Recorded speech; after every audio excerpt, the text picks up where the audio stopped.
وشهد الشمري تحياتي لها، احنا نعتبر من اقوى اسماء بالعراق. نوجه لها التحيه اكيد. وبما انه جبتي طاري الشاعره شهد الشمري، باحد لقاءاتها قالت اني اسوي اعلان مقابل شقه. يعني ممكن هاي قناعه ابو المكان، بس انت تجين تساليني يجي فد يوم احد قال لي انا انطيك شقه؟ لا طبعا. زين ما فد يوم قعدت ويا مجمع سكني اصلا يسمعون 15,000 دولار ينهزمون.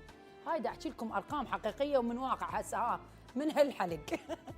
لا مو لا، العالم لازم تعرف اكو اعلان هالقد ياخذون وهالقد، واكو ارقام. اني وسياراتي، وذاك اليوم طلعت وحده تحكي اني اللبسه اللي البسها، والله انت اللبسه اللي تلبسيها 10 مرات تعيديها، يا ذهب يا الماس. بالنسبه لي عمري ما اجاني اعلان اكثر من 10,000 او قولي 20,000 دولار.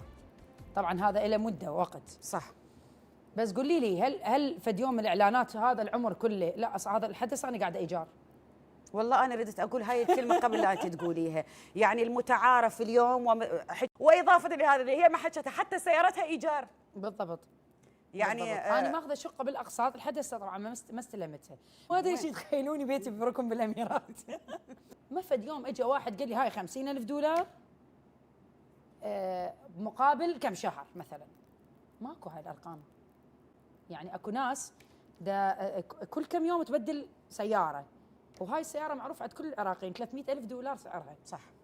30 شده يعني سعر بيت. صح. من الاعلانات.